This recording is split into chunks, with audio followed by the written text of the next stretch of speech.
Alright guys, welcome back to Profit Plays.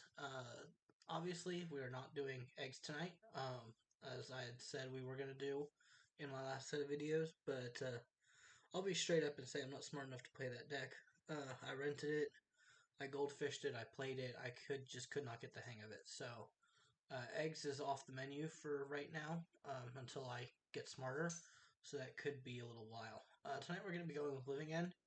This is a deck I'm currently building in paper, so I figure I'll throw it into Modo and get a few reps with it. So this is a little bit different from your traditional Living End list. The more traditional lists right now are running the subtleties in the main deck. I like this list a lot because I have the Furies already because I have Scam, and I only own two subtleties, so putting them in the sideboard works perfectly for me. Saves me a lot of money having to buy the other two subtleties. So pretty traditional for the rest of the list. You got your three living ends. I've seen a list that runs them in the sideboard, and I'm not runs one in the sideboard. I'm not really sure why. Maybe if any of you play living end and have one in the sideboard, you can chime in and let me know. You got three living ends. You got your cascaders and your shardless agents and your violent outbursts.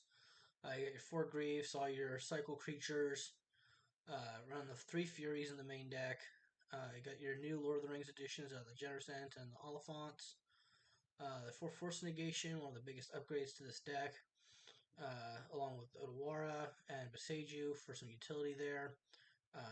Just bouncing and disruption and stuff that you can't really find a slot for in the main deck because of the Cascade. So for those of you who don't know how this deck works, uh, basically you have a bunch of creatures that cycle, discard to draw a card, or you evoke your furies or your griefs, uh, or you use your Ents to go get uh, basic lands, anything like that. You fill your graveyard up with these creatures, and then you cast either a Shardless Agent or a Violent Outburst. These both have Cascade, so you're gonna flip cards from the top of your deck until you hit a spell that has CMC less than these, which is 3. The only card in the deck that does that is Living End, which means instead of having to pay 4 mana and wait 3 turns for it to come off of Suspend, you get to cast it right away. Then you get to basically wipe your opponent's board and bring back all of your creatures out of the graveyard. And then you're pretty much set from there. Pardon me. No worth noting, this list is only running 14 lands because we draw so much. Plus, we have the 4 mana cyclers over here, or land cyclers that we can just go get lands. Makes it a little bit easier on us getting our lands. We can run more bulk in the list and less lands. Sideboard over here again, nothing less than 3 CMC because of the cascade. Because you don't want to just cascade into a sideboard piece that might not be doing anything at that point in time. Instead of your living end.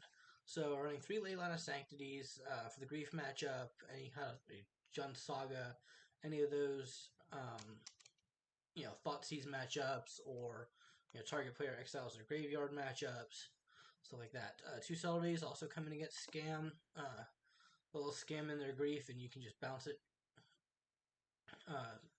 So you bounce that back to their deck. You get your Subtlety in the graveyard.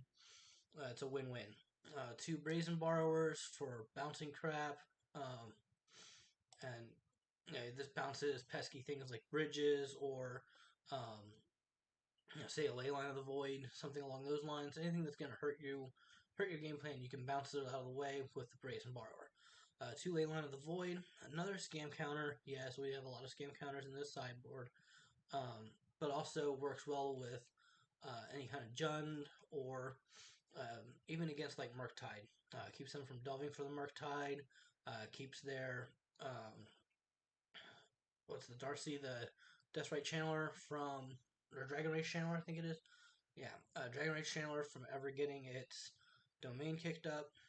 You get Dead and Gone, a little bit of creature removal, a little bit of bounce, depending on what side you want. And because this has technically a CMC of 4, that's why you still get the Dead for 1 mana. Ingot Chewer, Foundation Breaker, both um,